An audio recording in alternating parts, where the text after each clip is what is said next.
Doon ko po nakita yung mga nabibigyan po ng mga paper bag na mga angkor na mga taga-media. Kagaya po ni Arnold Clavio.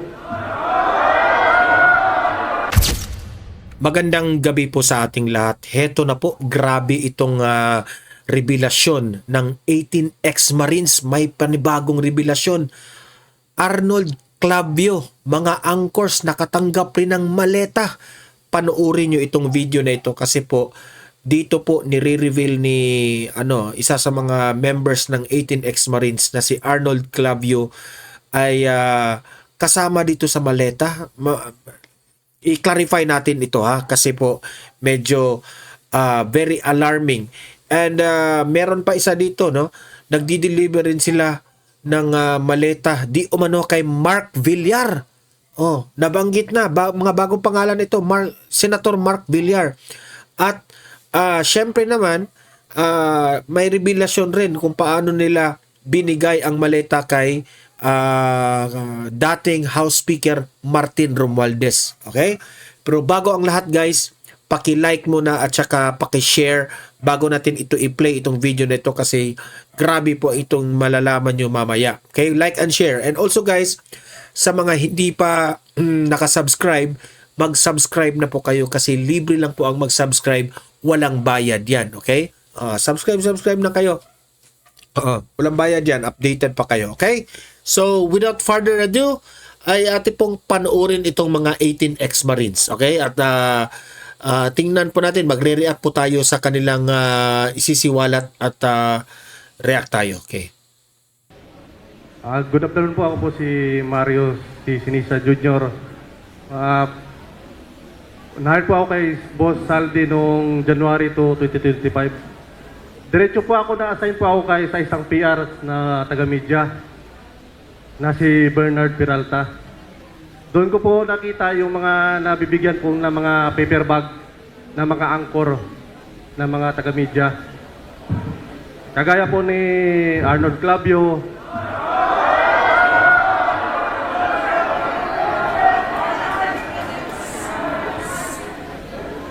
At doon lang po muna at sa affidavit ko na lang po yung ibang pan. Sample lang po ko yun. Marami pa po akong mga nakilalang Pakiulit. Teka. Para on record ng mga media, ha? Para on record, tahimik lang muna. Pakiulit nga yung una mong binanggit na pangalan na nagdi-distribute para sa media.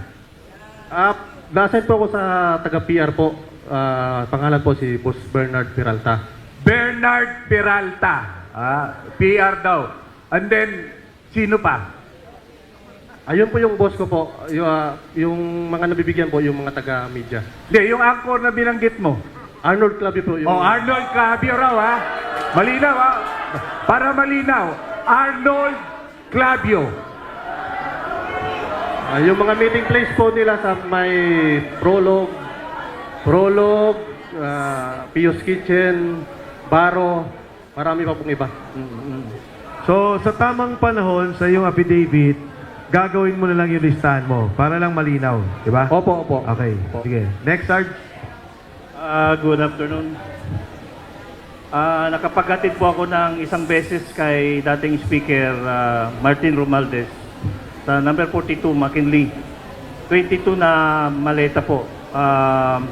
Assorted, may small, medium, and large. Year 2023, November 21, 2023. At nakapaghatid po din ako ng isang beses sa Portofino sa may Las Piñas. Dating senator at dating DPWH, ngayon senador na. Kay Mark Villar. Bali 7 na maleta medium. 30 to 40 M. Maraming salamat po. Sukran. Sa akin naman po sir, isang beses lang po sir, doon lang po sir sa bahay ni Senator Chis Escudero sir. Kasi Yung kalahati kasi sir na serbisyo ko sir kay Boss Saldi ko, yun na sir yung nagbantay ako sa bahay niya ng maleta sir. Pwede ba magtanong? Senate Media, meron kayong na-deliveran media naka-assign sa Senate? Wala? Okay. Nabanggit ba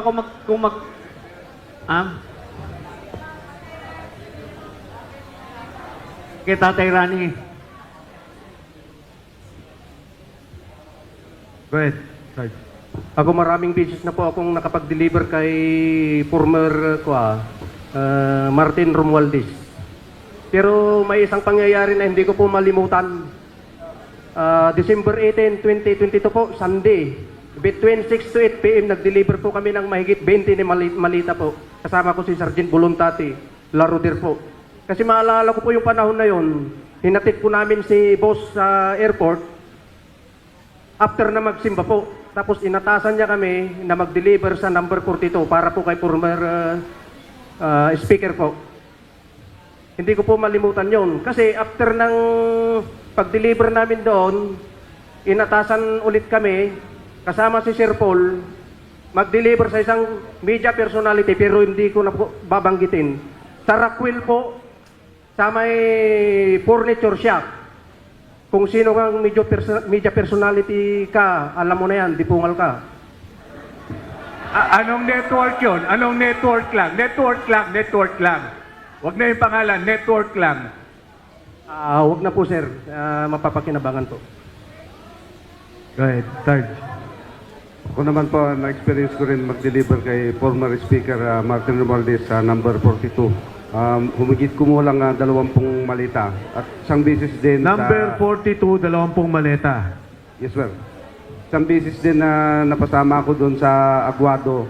Hindi ko matandaan kung ilang malita po yun. Noong September 5, 2024. At minsan din, nataasan din ako na magkuha ng malita na basura doon sa number 6, Valle Verde 6.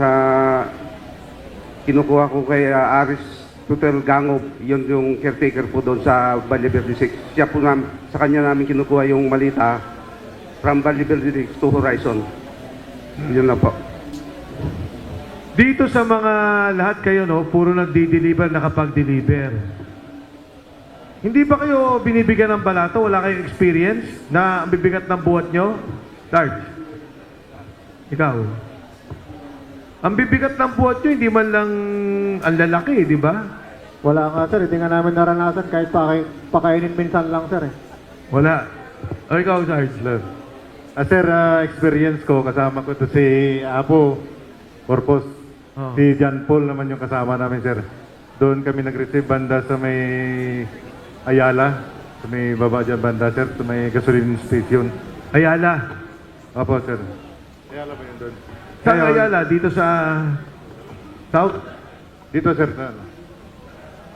Makati. Yung may, Makati, sir, Makati. Ngayon, nakita ni Apo na may kabuhayan na binigay. So, biniro niya, makakain, may pangkain na tayo nito. So, binigyan kami, sir, tagi-1,000. Sino Pero to? ang binigay, makapal. Sino? Si John Paul Estrada, sir. Si John Paul. Opo, pero may maraming pera na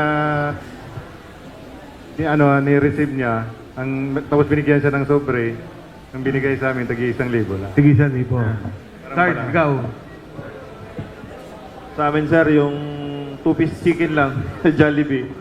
Tapos, sa BGC, sir. Tapos, pauwi na kami. Uwi na kayo. Kanino kayo nag-deliver nun? Yung marami, sir, kay former speaker, sir. Former speaker. Halos Hindi, lagi kasi may naman nagkwento sa akin sa inyo kay Manny eh. Ito ba yung nagkwento nun sa akin? Tawa ko ng tawa. Mayroon sir ako sir. Ano yun? Kay dating DPWH Secretary Yosek Bunuan sir. 3,000 sir. 3,000. Yes sir. Sino nabigyan? Ikaw lang. Bali, 3 kami sir. Si Mark Tiksay, si Brian Lasaga, at saka ako sir. Ilang maleta deliver nyo? 8 malita sir. tapos binigyan kami 3,000 sir pang for the boys.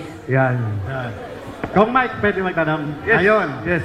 Magandang hapon po sa inyo, no? Po si dating PDEA agent, Jonathan Morales. Napakaganda ng mga inilalahad ninyo. Talagang nakakapagmulat ng mata. At karamihan ngayon sa mga Pilipino ay nakatutok dito sa ginagawa ninyong paglalahad. Sa mga ipinakita ninyo, doon sa mga ikinuwento ninyo, mayroon akong tanong. Sino dito yung may kaugnayan sa delivery ng mali-malitang pera sa Diamond Hotel? Kung meron, magtaas ng kamay. Kung wala naman, susunod na tanong. Sino rito ang may kaugnayan sa pagdadala ng mga maletang may lamang pera kay Bongbong Marcos? Pakitaas ang kamay. Yan. Pakitayo lang po yung nagtaas ng kamay. Pakitayo lang po. Okay. Yung nandito sa kanan, ano ang kaugnayan mo doon sa pagde-deliver ng pera na nasa maleta kay Bongbong Marcos? Bali po kasi nung time na yun, sir, May 2022. Kami po yung nagdala ng 5 maleta na large from Horizon Homes. Dinala po namin sa Delta Gate hangar sa Pasay City. Isinakay po namin sa Lexus na itim na plate number NFX 8886. At saka pinakapan po namin ng Hilux na bulletproof din na black, plate number Eco Alpha Foxtrot 7121. At yun po yung dinala nila Sergeant Tube at saka ni Boss Saldi doon sa Ilocos. Doon sa sinasabing dinala mong maleta, natatandaan mo pa ba kung sino-sino ang kasama mo na nagdala nito? Yes sir, ang driver po namin noon ay dati kong kasama na si driver Nelson Paira. At saka yung backup po, si Ronnie Sevilla po. Hindi ko matandaan kung sino bang nakaupo doon sa backup. At itong mga kasama mo, mga ano ito? Tauhan nino? Kasama ko po, empleyado po ni Boss Saldi ko. At itong mga ginagawa ninyong pagdadala ng maleta na naglalaman ng pera, sino ang nag-utos sa inyo?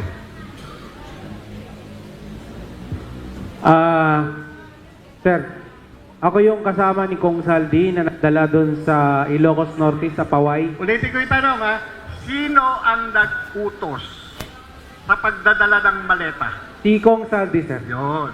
Kanino ibibigay ang maleta? Bahay po ni Presidente po yung napuntahan namin. Pero ang nag-receive po ng pera doon ay si Sandro. Pero after nung gabi, nag-dinner po sila ni Kong Saldi with BBM and First Lady po. Nabanggit nyo kanina from Horizon, dinala nyo sa hangar, tama? Yes po, tama sir. Ilang maleta ang dala ninyo? 5 sir, 5. Kung natatandaan ninyo, yung 5 maleta, ano-ano yung mga sizes dito? Isang sizes lang yon sir. Estimated ng laman nun is 50 million pataas. So, 50 million? Yes sir. Okay.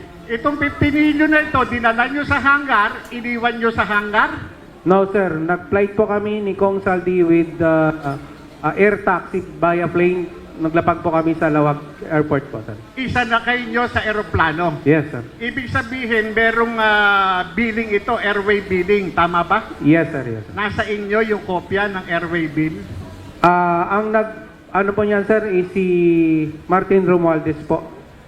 Ang ng plane namin sir. Private plane. Pakiulit nga, saan nyo dinala? Sa Lawag City sir. Nag-flight kami sir sa Lawag. Then dinala namin sa Paway sir. Pagdating sa Lawag Airport, papaano kayo nag-transport? By boat? By land? Papaano? By land po sir. Bali may sumundo na po sa amin doon ng mga PNP.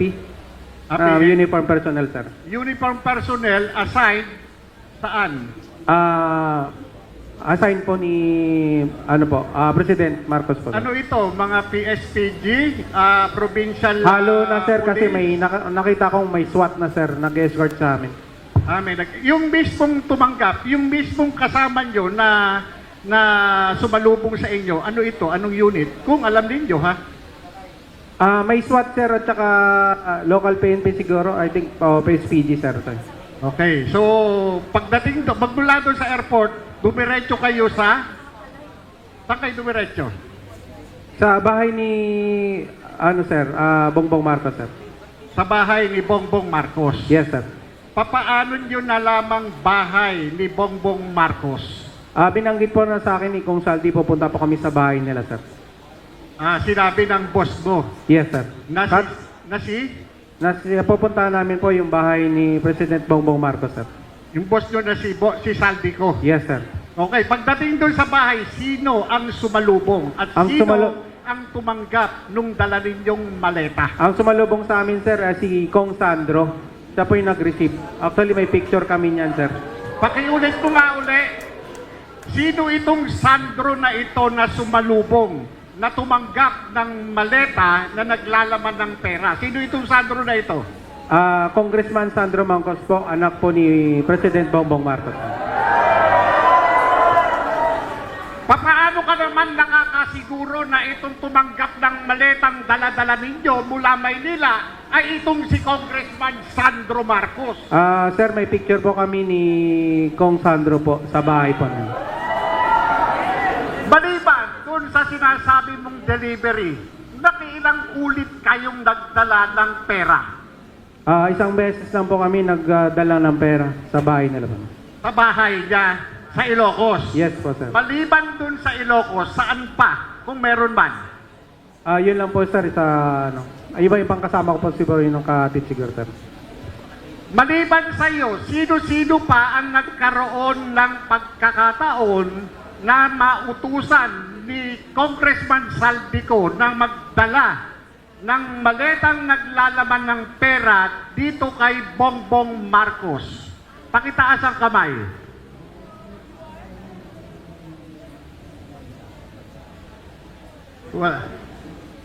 Wala na?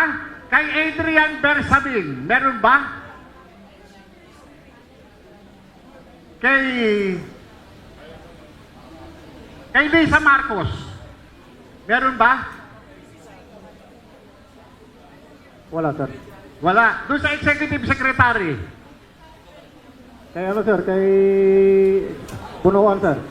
Pakiulit, kanino? Kay sir, dating DPWH Bunuan. Manny Bonoan. Kay Secretary Manny Bonoan. Yes po. Ano ang kaugnayan ni Secretary Manny Bonoan dito sa sinasabi mo?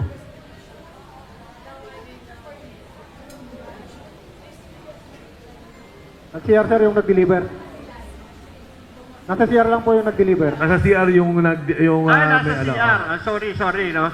Maliban to kay Manny Bonoan, mayroon pang senador, na nagkaroon kayo ng pagkakataon na mautusan na magdala ng maleta? Mayroon ba? Taas ang kamay. Sir, sa kay Senador Tito Soto. Kanina sir, banggit na yun. Meron? Senador Tito Soto. Andyan yung slide nung... mamaya, pakita. Kay Senador Tito Soto. Ay, kanina. Ayun. Sarge, may doon kay Senador Tito Soto, hindi ikaw yung nag-deliver ka, di ba? Tama? Bali, advance party kami sir sa team namin. May advance party, may close-in, may marketing. So, kami yung team advance sa time na dyan, sir. Nagdala ka ng maleta? Bali, kami yung una sa building nag-secure. Tama. Ngayon, pagdating ng convoy ni Boss Saldico, na ako nag-guide dun sa baba, sa basement. Tapos, binaba ng tropa yung maleta. Tapos sila ni Boss, paakyat sa elevator, kinuha ko yung dalawang malita, hinabol ko sa kanila Tinulungan para mo? makasabay. Opo, sir. Yung kasama ni Congressman Saldico at that time, active police officer. Yung SO niya nga si Police Major Ermelo Dichoso. Dichoso? Yes, sir. Saka yung si Paul Estrada. Ito bang si Dichoso, si Major Dichoso, active pa to? Active yan, sir. PSPG. Active pa. Anong unit niya ngayon? PSPG. Ang alam ko dati, sir, PSPG. Pero sa ngayon, PSPG. wala na akong alam. Pero ngayon, Hindi ko na monitor, sir, kung kasi wala na sa amin. ito yung sinasabi na security officer dito si Congressman Saldico. Opo, sir. Ito rin ba yung kaparehong tao na kasama doon sa nagdala di umano ng maleta sa tanggapan ni Tito Soto? Opo, sir. Kasi kasama siya doon sa convoy. Siya yung close in doon ni boss. Siya yung SO. Saka kasama siya sa elevator packet. Meron akong gustong linawin dahil mayroon akong napanood na ayon dito kay Senator Tito Soto na hindi di umano kasya yung limousine doon sa parking ng building kung saan yung sinasabi mo na umikot pa. Ano ba yung totoo doon? Yung dumiretso sa labas at umikot doon sa Kasi yan, kanto? sir, kasi yung sa side noon, sa picture, yun ang entrance papuntang lobby. Tapos sa sunod, yun yung papuntang basement. May video ako niyan. Sinend ko dun sa driver. Sabi ko, kasya ba ito? Kasi yung service niya dyan, GMC. Yung bulletproof na GMC po. Ibig sabihin, so eto no, dahil napanood ko yung video, yung nagpapaliwanag si Senator Soto at sinabi nga niya, wala siyang mark na executive assistant at yung sinasabi niya, yung kanyang naging executive assistant ay matagal nang patay. Ngayon, inulit ko yung yung testimonya mo at doon ko nakita na itong sinasabi mong Mark, Mark Tiksay. Mark Tiksay. Tama ba? Tama po. Ngayon, balik ulit tayo doon sa sinasabi mong maleta. Ilang maleta yung dinala doon sa sinasabi ninyong building, building di umano ni Tito Soto? 5, sir, 5. 5. Ano ito, magkakapareho ng laki? Opo, large. Malaki po yan. So kung ito large, naglalaman ito ng 70 milyon, 70 milyon, tama ba? Opo, sir, sa estimated na laman niya. Kung ito ay 5, merong 350 milyon. 50 to 70, pero yung laman nun, 40 M lang, sir, sa estimate ko. Meron ba sa inyong nasabi itong amo ninyo kung para saan yung dala-dala ninyong pera? Dahil nga sinasabi nito si Tito Soto na wala siyang pwesto nung mga panahon na yun. Civilian siya. Yung time na yun, sir, may picture ako, April 24, 2025. Nakita yun sa slide. Ayan, sir, yun. Nakita. Okay, makaraan po. Yan Makaraan si po. Lovin Padilla, yung advance team ko. Ito, nakatayo na ito. Opo. So ito Yung iba. yung building. Yung sa ano yan, sa entrance papuntang lobby. Okay. Sa elevator din. Dito ba dumaan sila? Hindi po, dun sa lobby sa baba. Sa baba. Sa baba. So itong building na to, anong floor? Kung alam mo anong floor yung tanggapan ni Tito Soto dyan sa building na yan? Dalawa daw yung pinagmimitingan dyan, sir. Fourth floor, saka yung isa, hindi ko kabisado yung anong floor. Fourth floor. Apa. Noong dinala ninyo yung maleta, nakarating ba sa kaalaman mo na itong maletang ito ay naibigay kay Tito Soto? Kung meron Opo, sir, kasi kasama po si Boss Saldico na umakyat sa opisina. Kasama ka. Hindi po, kami sa baba po ako. Sa baba. Nag-guide Ibig ako. sabihin, ang tanong ko, kung nakarating ba sa kaalaman ninyo bilang security ni Saldico, kung itong dala ninyong maleta ay natanggap ni Tito Soto? Natanggap po kasi Natanggap. siya Yun yung lang ang mismo. gusto ko malaman. Kung natanggap o hindi natanggap. So natanggap. Natanggap po. Ibig sabihin natanggap. Ngayon, maliban doon sa delivery na yun, naulit ba yun? Yun lang yung participation ko dyan, sir. Yun lang ang participation mo. Ngayon, gusto kong balikan yung tungkol doon sa media. pwede ko bang malaman kung sino yung Arnold Clavio na binabanggit ninyo? Ano ba yun? Tao ba yun o tao? Tao ba yun o manika? Baka manika lang yun, ha? Arnold Clavio po yung nasa media. Hindi, saang media? Kung ito Sa media, GMA po, marami GMA. kasi magkakapareho ng pangalan. Marami, no? News anchor po, GMA. GMA. Yes po. Ano siya sa GMA? Kung alam mo, ha? Ano siya sa GMA? Anchor po. Anchor. Ibig sabihin, kung Anchor, may programa. Yes po. Ano yung alam mong programa na pinag-aangkoran niya? Jenny News po, tsaka pangalan niya po Igan. Kasi kilala ko po siya. Matagal ko po na siya nakikita sa TV. Okay. Ayon sa'yo, ano ba ito? Ano ba yung kaugnayan nitong si Arnold Clavio? Bakit nabanggit mo kanina? Pwede mo bang pakiulit sa akin? Siya po yung mga laging kamiting ni Boss Bernard. Ano naman ang kaugnayan nung pinag-uusapan natin ngayon? Kung lagi lang siyang kamiting, anong meron? Yun po yung mga meeting nila na yan, ay mga, siguro may mapaabot si Boss B kasi minsan narinig ko, may mga pahabol siya ng mga balita. Ganun po, tapos monthly po yung kwan yan, monthly po yung paper bag niyan, yung maliit lang. Ibig sabihin, may involved na pera, tama ba? Yes po. May involved na pera. Gaanong karaming pera? Maliit lang po paper bag. Paper bag. Yes Yung po. paper bag, gaanong karami ang laman? Ang nagbibilang po niya is yung kapatid ni Bernard Peralta na si Ariel Peralta. Ako po yung driver niyan kasi maaga pa po. Ang maaga po yung meeting lang palagi. Mga 7 or 6, ganon. Okay. Yun lang. Maraming salamat. Thank you po. Balikan ko lang po yung ICC. Kasi napakahalaga ng ICC doon sa, hindi lang dahil sa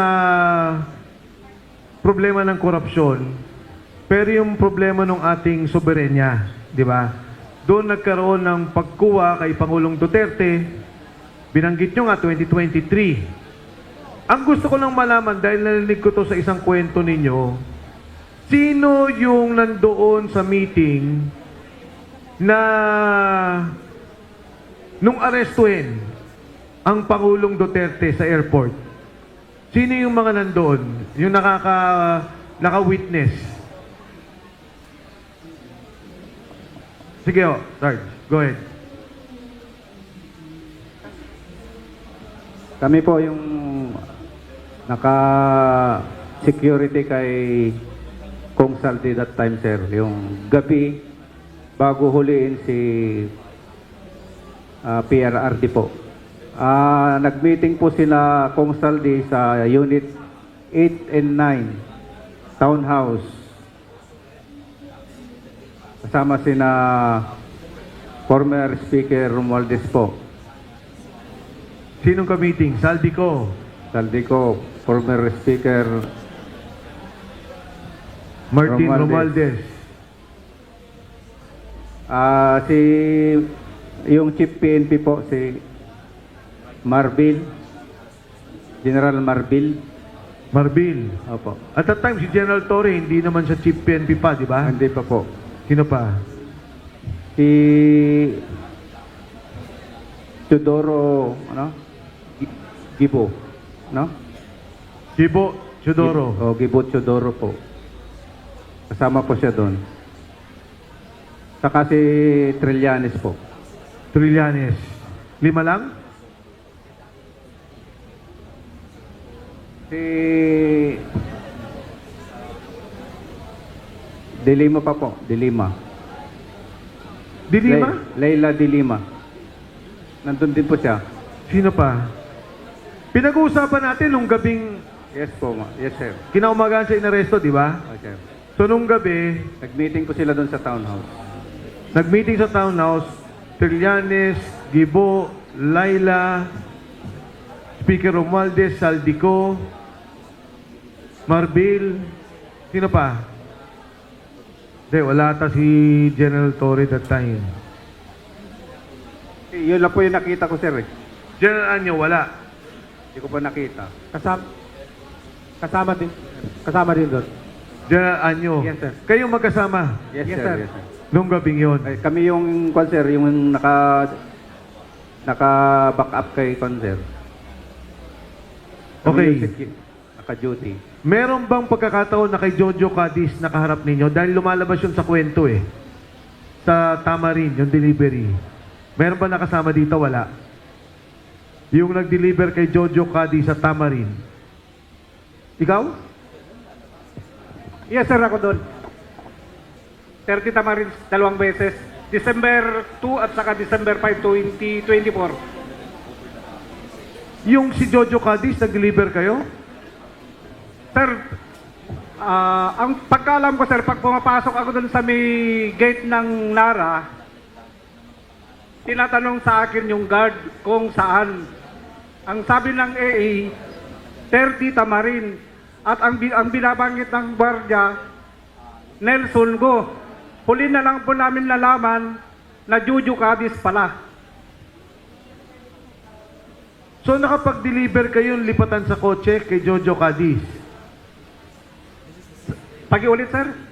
Meron kasing kinikwento nung hearing na, di ba, yung delivery ng pera sa Tamarin, 30 pala yun, 30.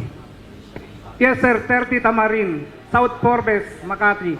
May delivery ba kayong ginawa na kay Yusek Jojo Cadiz? Kasama ka ba doon? Sir, yun nga po, sir, ang participation ko talaga. December 2 ang una. Oh,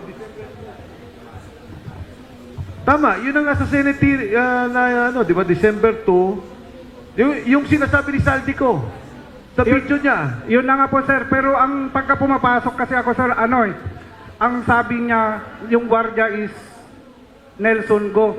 Pero huli na lang pala, sir, nalaman ko na Jojo Cadiz. Naglagay kayo ng maleta sa kotse niya.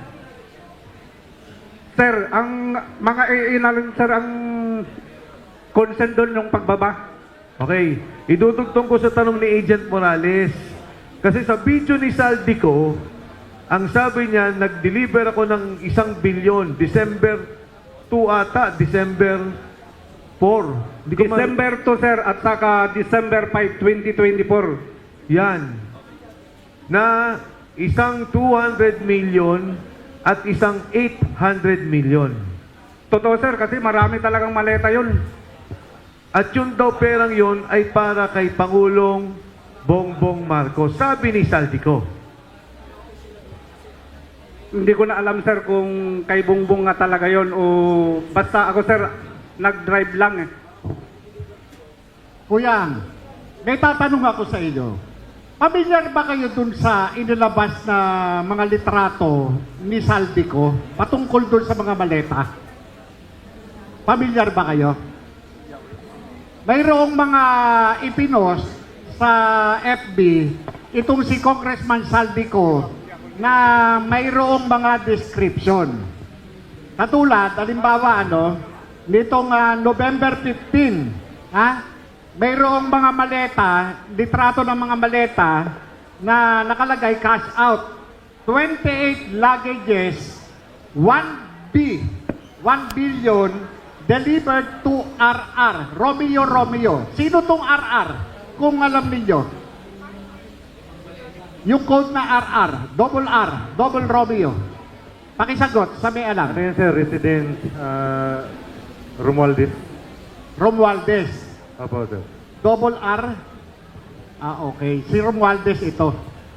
Hindi, ang gusto ko lang idugtong dito kasi yung dugtungan ng lahat ng kwento doon kay Saldico, ang pinakamalinaw na sinabi niya, yung delivery ng December 2 at December 5. Nasa video niya yun eh. Ikaw lang ba yung kasama dito na nag-deliver? Yes, sir, at saka si Martix ay wala po dito eh. O si Mark Pero ako Tiksay? yung isa sa driver. Ayan. Na December 2 at 5 na ata, 1 billion, isang 200 million, at isang 800 million. Sa makatuwid, yung dugtong ng mismong perang si Saldi umamin, na kinuha niya at binigay niya, ikaw naman yung kadugtong na nag-deliver. Yes sir, ako yung isang driver sir kasi dalawa kaming van eh. Oh, ang ibig ko pong sabihin, lahat kasi ng kwento ng mga sundalo, nag-deliver ng pera pero hindi natin maidikit kung ano yung eksaktong pinanggalingan, bakit binigay ni Saldico. Pero itong delivery na to, sinabi ni Saldico, humingi ng 1 billion si Presidente, nag-deliver ako ng 200 million at isang 800 million kay Jojo Cadiz. Dahil doon sa 30 Tamarin, malapit daw sa bahay ni Presidente, ikaw pala ang isa sa mga kasama. Yan ho ang malinaw na dugtong doon sa delivery ng pera. Okay, balikan ko to, Sarge. Tube, kawata to. Yes sir. Paki-describe naman. Yan Tanong- yung sa bahay niya sir.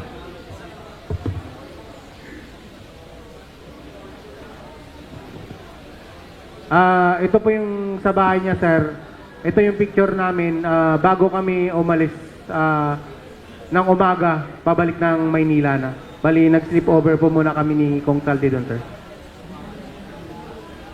Ilinaw ko lang ulit ilang maleta yung dala nyo dito nung panahon na to?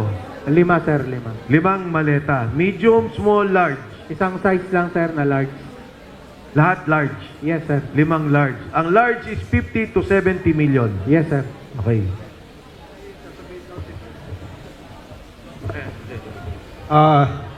Matalastas muna, Kong.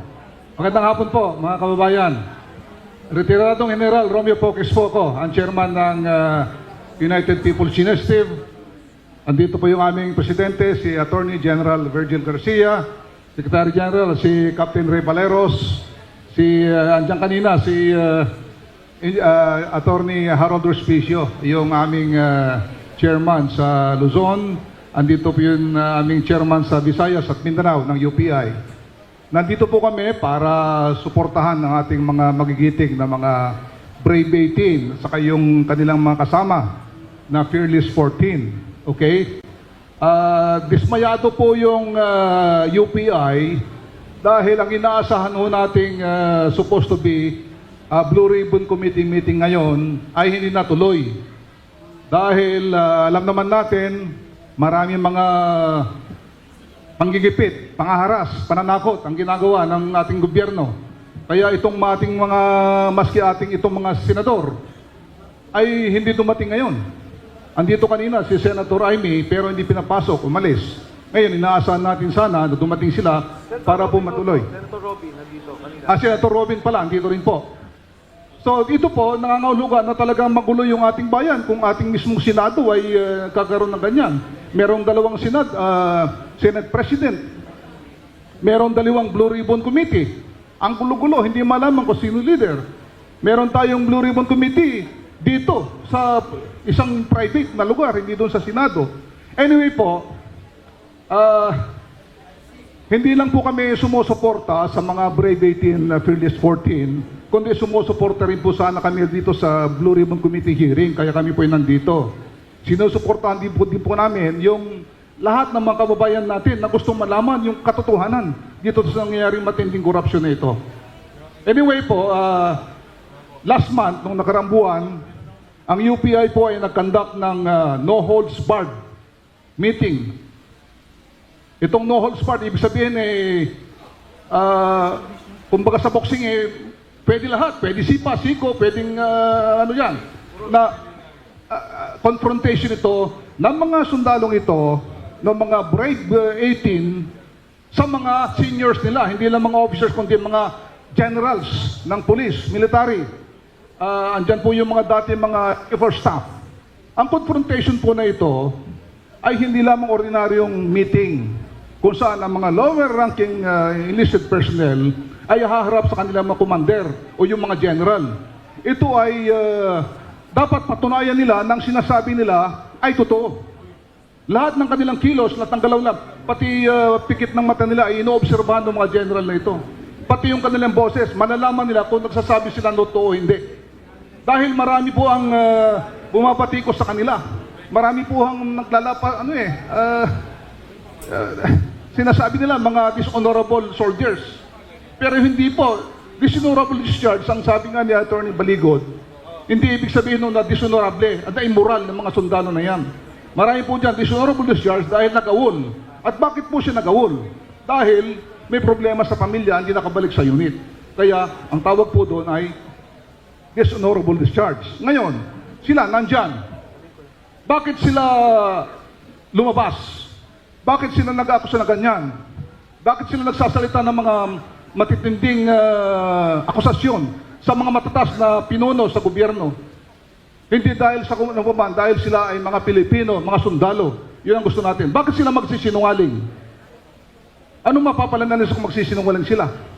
Kaya kami sa UP ay naniniwala na yung itong mga sundalong ito na nag-aalay ng kanilang buhay, pati yung pamilya nila, ay nagsasabi ng totoo. Ito ang dapat malaman po ng buong sambayan ng Pilipino. Kaya ipagpatuloy po natin. Kaya wala man po dito yung mga senador, hindi man po natuloy yung ating Blue Ribbon Committee. Ang suggestion ko kay Congressman Mike sa kay Attorney Baligod, ituloy lang po natin. Okay? I-convert natin People's Tribunal, People's Court o People's Hearing na tulad dito. Kung saan tulad ng ginawa namin doon sa tawag dito, no holds barred, pati kayo, mga audience, mga media, pwede kayo magtanong. Lahat ng mga gusto niyo itanong sa kanila, lahat ng mga maski wala doon sa kanilang sinumpang salaysay, pwedeng itanong. At sila, nakahanda sila, tulad ng ginawa nila noon sa no holds barred, sila ay panininigan po nila lahat ng mga nakita nila, yung personal na experience po nila, at lahat po ng kanilang mga sinabi. Yun lang po. So maghanda po kayo. Kung sino man po ang gusto magtanong, mamaya bibigyan po namin kayo ng pagkakataon. Maraming salamat po. Thank you. Thank you, General Pokis.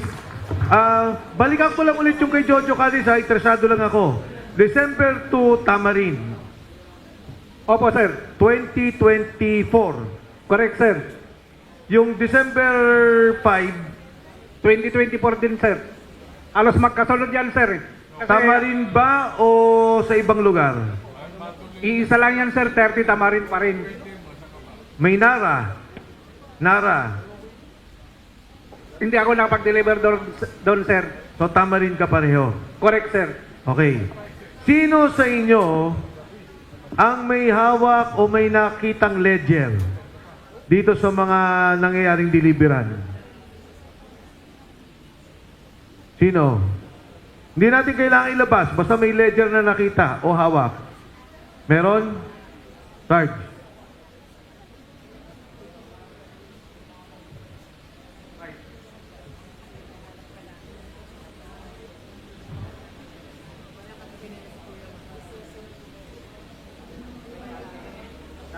Nakita lang.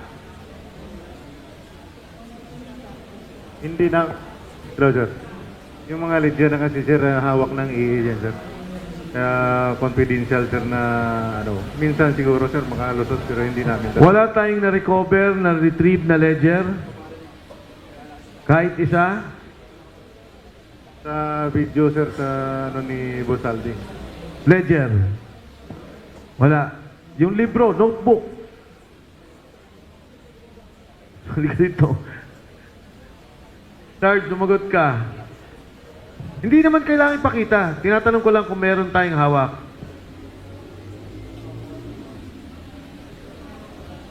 Logbook, sir. Logbook. Logbook ng mga in out na mga sasakyan. In and out ng sasakyan. Yes, sir. Dated 2025. Okay na yun. Basta kapit nyo yun. Nandyan na yun. Di ba? Yung sa ledger, Sarge, wala?